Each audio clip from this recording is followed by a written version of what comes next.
നമസ്കാരം. സ്പോട്ട് ലൈവിലേക്ക് സ്വാഗതം. എറണാകുളം വൈറ്റില റെയിൽവേ ട്രാക്കിന് സമീപം ഇന്ന് രാവിലെ കണ്ടത് ഞെട്ടിപ്പിക്കുന്നൊരു കാഴ്ചയാണ്. ഒരു സ്ത്രീയുടെ മൃതദേഹം കൊല്ലപ്പെട്ട നിലയിൽ കാണപ്പെടുന്നു. പിന്നീട് നടത്തിയ അന്വേഷണത്തിലാണ് കോട്ടയം ചിങ്ങവനം സ്വദേശിനി സുധാ ബേബിയാണ് മരിച്ചതെന്ന് തിരിച്ചറിഞ്ഞത്. സംഭവം കൊലപാതകമെന്ന നിഗമനത്തിൽ തന്നെയായിരുന്നു തുടക്കം മുതൽ പോലീസ്.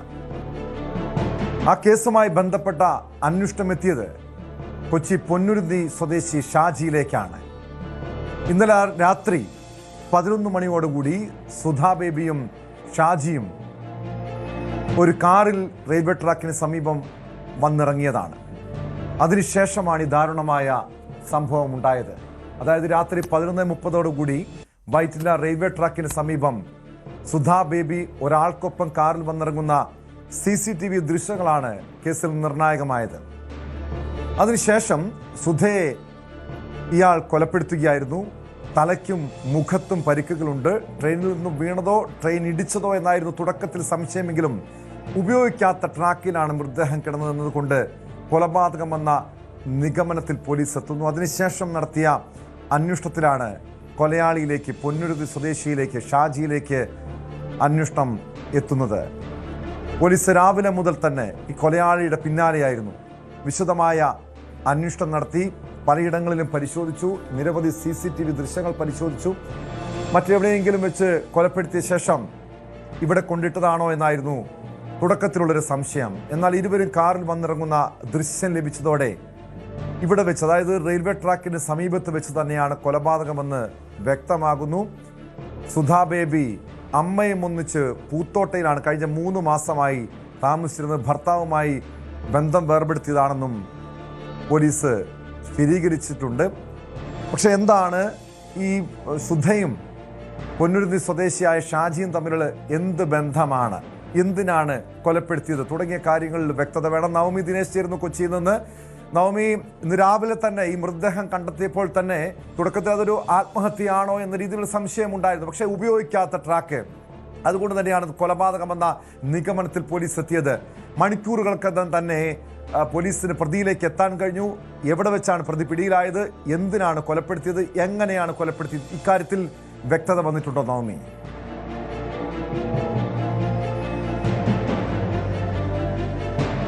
ഞാനിപ്പോൾ നിൽക്കുന്നത് മരട് പോലീസ് സ്റ്റേഷന് മുന്നിലാണ്. ഇവിടെയാണ് സമയത്തിന് മുൻപ് പ്രതിയെ പിടികൂടി ഇവിടെ വിശദമായി ചോദ്യം ചെയ്തുകൊണ്ടിരിക്കുകയാണ്. പൊന്നുരുന്നി സ്വദേശി ഷാജിയാണ് പിടിയിലായിരിക്കുന്നത്.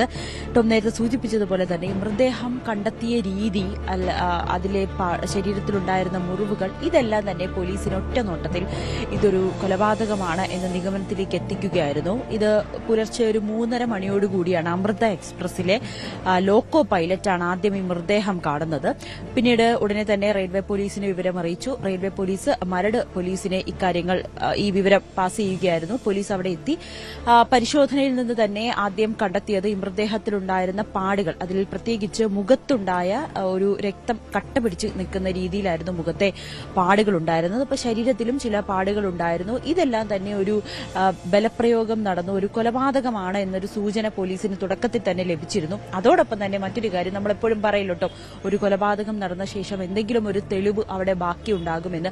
ആ ഒരു തെളിവായി തന്നെയാണ് ആ ട്രാക്കിലേക്ക് മൃതദേഹം കടന്ന രീതി. അതായത് സാധാരണ ഒരു റെയിൽവേ ട്രാക്കിലേക്ക് ചാടി മരിക്കുകയോ അല്ലെങ്കിൽ ട്രെയിനിൽ നിന്ന് ചാടി മരിക്കുകയോ ഒക്കെ ചെയ്യുന്ന ഒരു സാഹചര്യം ഉണ്ടായെങ്കിൽ മൃതദേഹം സ്വാഭാവികമായും റെയിൽവേ ട്രാക്കിൽ, ട്രെയിൻ പോകുന്ന ട്രാക്കിലോ അല്ലെങ്കിൽ അതിന് സമീപത്തോ ആയിരിക്കും. പക്ഷേ ഇത് ട്രെയിൻ പോകാത്ത ഒരു ട്രാക്കിലാണ് മൃതദേഹം ഉണ്ടായിരുന്നത്. തല ട്രാക്കിന്റെ ഉള്ളിലും ബാക്കി ഉടൽ ഭാഗം ട്രാക്കിന്റെ പുറത്തുമായിട്ടാണ് കിടന്നത്. ഇതും പോലീസിന്റെ സംശയം ഇരട്ടിപ്പിക്കുകയും ചെയ്തു. അതായത് ഇതൊരു കൊലപാതകം ആത്മഹത്യയാക്കി മാറ്റാനുള്ള അയാളുടെ ശ്രമത്തെ അത് അവിടെ പാളിപ്പോയി. അത് തന്നെയാണ് ഈ 2 പ്രധാനപ്പെട്ട കാര്യങ്ങൾ തന്നെയാണ് പോലീസിനെ ഇതൊരു കൊലപാതകമാണ് എന്ന് ഉറപ്പിച്ചു പറയാൻ ഉണ്ടായ സാഹചര്യവും പിന്നീട് സമീപത്ത് നിന്ന് തന്നെ ഈ കോട്ടയം ചിങ്ങവനം സ്വദേശിയായ സുധയുടെ മൊബൈൽ ഫോണും കണ്ടെത്തി. ആ സിം കാർഡ് പരിശോധിച്ചപ്പോൾ സുധയുടെ പേരിൽ തന്നെയായിരുന്നു സിം കാർഡ് എന്ന് ഉറപ്പിക്കുകയും ചെയ്തു. ബന്ധുക്കളെ ഇക്കാര്യം വിവരം അറിയിച്ചപ്പോൾ ഇത് സുധയെക്കുറിച്ചുള്ള കൂടുതൽ വിവരങ്ങൾ പോലീസിന് ലഭിച്ചു. പിന്നീട് പോലീസിന്റെ നീക്കം സമീപത്തെ CCTV കേന്ദ്രീകരിച്ചുള്ള ഒരു അന്വേഷണത്തിലേക്കാണ്. തൊട്ടടുത്ത് തന്നെ ഇതൊരു വിജനമായ സ്ഥലമാണ്. നമ്മൾ ആ ദൃശ്യങ്ങളിൽ തന്നെ കാണാം. ഒരു വിജനമായ സ്ഥലമാണ്. കാട് മൂടിക്കിടക്കുന്ന ഒരു സാഹചര്യമാണ്. അവിടേക്ക് പെട്ടെന്ന് ആളുകളൊക്കെ വരുമ്പോഴും ആരും ശ്രദ്ധിക്കാതെ പോകുന്നു. ഇപ്പൊ നിലവിളി ശബ്ദമോ കൊലപാതകമൊക്കെ നടക്കുമ്പോൾ പുറം ലോകത്തേക്ക് അറിയാത്ത രീതിയിലേക്ക് ഉള്ള ഒരു സ്ഥലം തന്നെയാണ്. പിന്നീട് സമീപത്തേക്കുള്ള CCTV ദൃശ്യങ്ങൾ പോലീസ് പരിശോധിച്ചതിൽ നിന്നുമാണ് കാറിൽ നിന്നും ഈ ഷാജിയും സുധയും ഇറങ്ങുന്ന ദൃശ്യങ്ങൾ കിട്ടിയത്. തിരിച്ച് അല്പസമയം കഴിഞ്ഞ് ഈ ഷാജി വാഹനത്തിലേക്ക് തന്റെ കാറിലേക്ക് കയറുന്ന സമയത്ത് ഷട്ടിൽ രക്തക്കറ കണ്ടെത്തുകയും ചെയ്തു. അങ്ങനെയാണ് ഷാജിയാണ് കൊലപാതകം നടത്തിയതെന്ന് പോലീസ് ഉറപ്പിക്കുകയും പിന്നീട് ഷാജിയെ കേന്ദ്രീകരിച്ചുള്ള ഒരു അന്വേഷണം ഷാജിയിലേക്ക് പോലീസ് എത്തുന്നു. രാവിലെ തന്നെ DCP മാധ്യമങ്ങളെ 11 മണിയോടുകൂടി DCP ഇൻക്വസ്റ്റ് നടപടി പൂർത്തിയാക്കി മൃതദേഹം കളമശ്ശേരി മെഡിക്കൽ കോളേജിലേക്ക് കൊണ്ടുപോയ ശേഷമാണ് DCP മാധ്യമങ്ങളെ കാണുന്നത്. അപ്പോൾ തന്നെ അദ്ദേഹം ഉറപ്പിച്ചു പറഞ്ഞത് ഇതൊരു അസ്വാഭാവികമായുള്ള മരണമാണ്. കൊലപാതകമാണോ എന്ന ചോദ്യത്തിൽ അദ്ദേഹം അസ്വാഭാവികതയുണ്ടെന്ന് തന്നെ ഉറച്ചു പറഞ്ഞു. പ്രതിയിലേക്കും ഞങ്ങൾ എത്തിയിട്ടുണ്ട്. ഉടനെ തന്നെ പ്രതിയെ പിടികൂടും. ആ വിശദാംശങ്ങൾ ലഭ്യമാകുമെന്ന് കൂടി അദ്ദേഹം പറഞ്ഞു വെക്കുന്നുണ്ട്. പ്രതിയെ മണിക്കൂറുകൾക്കകം പിടികൂടാൻ കഴിഞ്ഞത് പോലീസിന്റെ അന്വേഷണ മികവ് തന്നെയാണ്. പക്ഷെ എന്തിനാണ് ഇയാൾ ഈ കൊലപാതകം നടത്തിയതെന്നറിയണം. ഈ അസമയത്ത് രാത്രി 11 മണി സമയത്ത് ഈ സുധയും പ്രതി ഷാജിയും എന്തിനാണ് ഇവിടെ എത്തിയത്? ഇരുവരും തമ്മിൽ എന്ത് ബന്ധമാണ് ഈ കൊലപാതകത്തിലേക്ക് നയിച്ചത്? വാക്കുതർക്കമാണ് കൊലപാതകത്തിന് കാരണമെന്ന് പറയുന്നുണ്ട്. എന്ത് പ്രശ്നമാണ് ആ രാത്രിയിൽ ഇരുവരും തമ്മിൽ അവിടെ ഉണ്ടാകാനുള്ള തർക്കത്തിൽ ഈ കൊലപാതകത്തിലേക്ക് നയിക്കാനുള്ളൊരു കാരണം എന്താണെന്നാണ് നിഗമനം?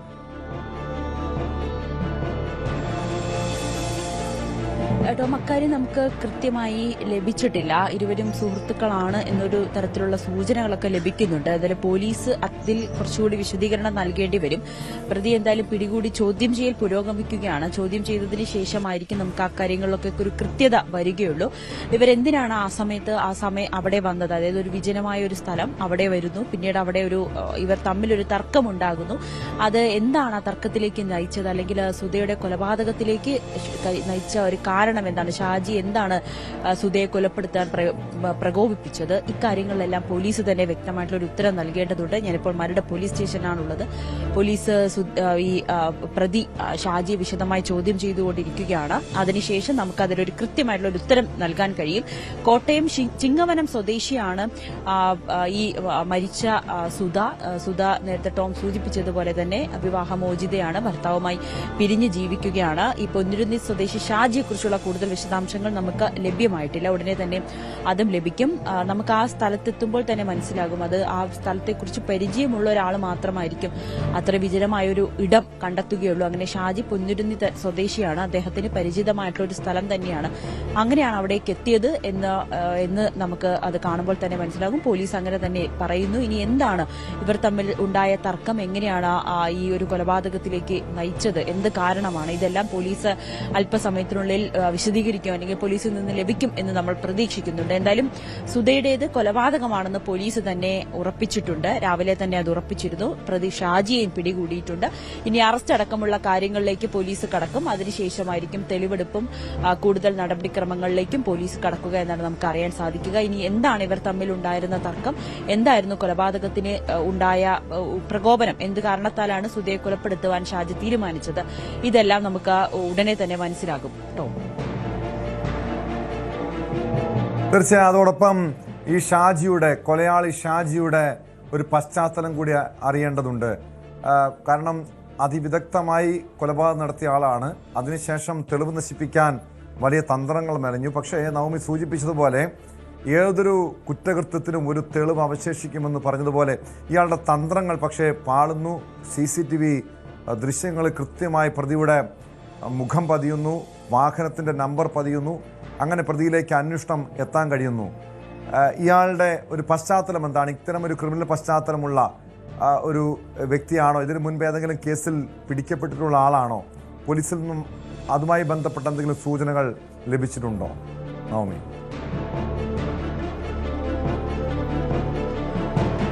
ടോം, നമുക്ക് അതിലൊരു വ്യക്തത വന്നിട്ടില്ല. എന്തായാലും ഷാജിയെ കസ്റ്റഡിയിൽ എടുത്തിട്ടുണ്ട്. ഷാജിയെ വിശദമായി ചോദ്യം ചെയ്തുകൊണ്ടിരിക്കുകയാണ്. ഇയാൾക്ക് മുൻപ് ഇത്തരത്തിലൊരു ഏതെങ്കിലും തരത്തിലുള്ള കേസുകളുണ്ടോ, ക്രിമിനൽ പശ്ചാത്തലമുണ്ടോ എന്നീ കാര്യങ്ങളിലൊക്കെ നമുക്ക് കുറച്ചുകൂടി വ്യക്തത വരേണ്ടതുണ്ട്. പോലീസ് തന്നെ അത് വിശദീകരിക്കണം. എന്തായാലും നമുക്ക് പ്രാഥമികമായി കിട്ടുന്ന വിവരം അനുസരിച്ച് ഈ ഷാജിയാണ് ഈ പോലീസ് പിടികൂടിയിരിക്കുന്നത്. സുധയുടെ മരണത്തിൽ ഷാജി ഇപ്പോൾ പോലീസ് കസ്റ്റഡിയിൽ എടുത്തിട്ടുണ്ട്. വിശദമായി ചോദ്യം ചെയ്തിരിക്കുകയാണ്. CCTVയിൽ നിന്നും ഷാജിയുടെ വാഹനത്തിൽ നിന്നും സുധ ഇറങ്ങുന്ന ദൃശ്യങ്ങൾ, ഇരുവരും ഈ റെയിൽവേ ട്രാക്കിലേക്ക് പോകുന്നു. അവിടെ വെച്ചാണ് കൊലപാതകം നടന്നത് എന്നുകൂടി പോലീസ് സ്ഥിരീകരിക്കുന്നുണ്ട്. കാരണം തിരിച്ചു വരുന്ന സമയത്ത് ഈ പ്രതിയായിട്ടുള്ള ഷാജിയുടെ ഷർട്ടിൽ രക്തക്കറയും പോലീസിന് കണ്ടെത്താനും സാധിച്ചിട്ടുണ്ട്. എന്തായാലും വിശദമായിട്ടുള്ളൊരു ചോദ്യം ചെയ്യൽ മരട് പോലീസ് സ്റ്റേഷനിൽ പുരോഗമിച്ചുകൊണ്ടിരിക്കുകയാണ്. ഷാജിയുടെ പശ്ചാത്തലം, ഇവരെ തമ്മിൽ എങ്ങനെയാണ് ബന്ധം, എങ്ങനെയാണ് ഈ ഷാജിയും സുധയും തമ്മിൽ പരിചയപ്പെടുന്നത്, ഇതെല്ലാം തന്നെ പോലീസ് വിശദീകരിക്കണം. നമുക്ക് ഉടനെ തന്നെ അതിന്റെ ഒരു വിശദാംശങ്ങളും ലഭ്യമാകും.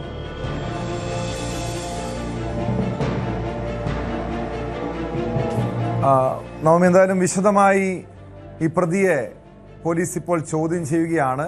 വിശദമായ ചോദ്യം ചെയ്യലിൽ കൃത്യമായ വിവരങ്ങൾ ലഭിക്കുമെന്ന് തന്നെയാണ് മനസ്സിലാക്കാൻ കഴിയുന്നത്. അതിനുശേഷം എന്തായാലും ഇയാൾ ഉടൻ തന്നെ കോടതിയിൽ ഇന്ന് തന്നെ ഹാജരാക്കാനുള്ളൊരു സാധ്യതയുണ്ടോ? അതിനു മുൻപ് തെളിവെടുപ്പ് ഉണ്ടാകുമോ, അതോ കോടതിയിൽ ഹാജരാക്കിയ ശേഷം കസ്റ്റഡിയിൽ ആവശ്യപ്പെട്ട് അതിനുശേഷമായിരിക്കുമോ തെളിവെടുപ്പ്? അതുമായി ബന്ധപ്പെട്ട അന്വേഷണ സംഘം എന്തെങ്കിലും വിവരങ്ങൾ പങ്കുവയ്ക്കുന്നുണ്ടോ?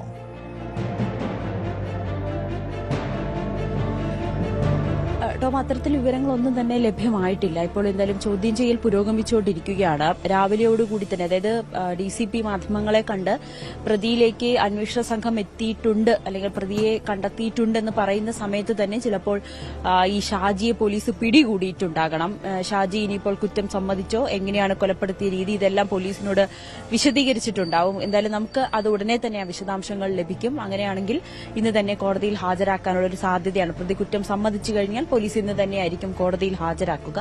അതിനു മുമ്പ് ചിലപ്പോൾ തെളിവെടുപ്പും ഉണ്ടാകാനുള്ള ഒരു സാധ്യതയും നമുക്ക് തള്ളിക്കളയാൻ കഴിയില്ല. എന്തായാലും ഷാജി ഇപ്പോൾ പോലീസിന്റെ കസ്റ്റഡിയിലായിട്ടുണ്ട്. വിശദമായി ചോദ്യം ചെയ്തുകൊണ്ടിരിക്കുകയാണ്. എങ്ങനെയാണ് സുധയെ കൊലപ്പെടുത്തിയത്, ഇവർ തമ്മിലുള്ള ബന്ധം എന്താണ് അതിലേക്ക് നയിച്ച കാരണം, ഇതെല്ലാം വിശദമായി തന്നെ പോലീസിനോട് പ്രതി പറഞ്ഞിട്ടുണ്ടാകും. എന്തായാലും ഉടനെ തന്നെ നമുക്ക് ആ വിവരങ്ങൾ ലഭ്യമാകുകയും ചെയ്യും. ഇപ്പോൾ പൊന്നുരുന്നി സ്വദേശി ഷാജിയാണ് സുധയെ കൊലപ്പെടുത്തിയ കേസിൽ ഇപ്പോൾ പോലീസ് കസ്റ്റഡിയിലെടുത്തിരിക്കുന്നത്.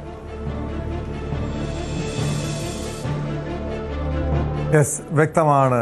നവമി ദിനേശ് ആണ് കൊച്ചിയിൽ നിന്നും വിവരങ്ങൾ നൽകിയത്. ഇന്ന് രാവിലെയാണ് ഈ ഞെട്ടിപ്പിക്കുന്ന കാഴ്ച കണ്ടത്. അതായത് പുലർച്ചെ പോലീസിന്റെ അവിടെ റെയിൽവേ ട്രാക്കിൽ ഒരു സ്ത്രീയുടെ മൃതദേഹം കണ്ടെത്തുന്നു. അത് കോട്ടയം സ്വദേശിനി സുധാ ബേബിയാണെന്ന് പോലീസിന്റെ അന്വേഷണത്തിൽ തെളിയുന്നു. ആത്മഹത്യയാണെന്നായിരുന്നു തുടക്കത്തിൽ നിഗമനമെങ്കിൽ പിന്നീട് വിശദമായി അന്വേഷിച്ചപ്പോഴാണ് ഇതൊരു കൊലപാതകമാണെന്ന് പോലീസിന് വ്യക്തമായത്. അതുമായി ബന്ധപ്പെട്ട് വിശദമായി അന്വേഷണം നടത്തി ഒടുവിൽ പ്രതിയിലേക്ക് എത്താൻ കഴിഞ്ഞു. കൊച്ചി സ്വദേശി ഷാജിയെ പോലീസ് മണിക്കൂറുകൾക്കകം പിടികൂടിയിരിക്കുന്നു. ഇരുവരും തമ്മിൽ വാക്കുതർക്കത്തിനിടെ കൊലപാതകം നടത്തിയെന്നാണ് നിഗമനം. ഇന്നലെ രാത്രി 11:30 വൈറ്റില റെയിൽവേ ട്രാക്കിന് സമീപത്താണ് ഈ സംഭവം ഉണ്ടാകുന്നത്. ക്രൂരമായി തലയ്ക്കും മുഖത്തുമൊക്കെ അടിച്ചു മർദ്ദിച്ച് കൊലപ്പെടുത്തിയെന്നാണ് നിഗമനം. എന്തിനാണ് ഇയാൾ കൊലപാതകം നടത്തിയത്? എന്ത് വാക്കുതർക്കമാണ് ഉണ്ടായത്? രണ്ടുപേരും തമ്മിൽ എന്ത് ബന്ധമാണുള്ളത്? എന്തിനാണ് ഇവർ ഈ രാത്രിയിൽ, അർദ്ധരാത്രിയിൽ ഈ റെയിൽവേ ട്രാക്കിന് സമീപം എത്തിയത്? തുടങ്ങിയ കാര്യങ്ങളൊക്കെ പോലീസ് അന്വേഷിക്കുന്നുണ്ട്. കൂടുതൽ വാർത്തകൾക്ക് News 18 Keralam YouTube channel subscribe ചെയ്യുക.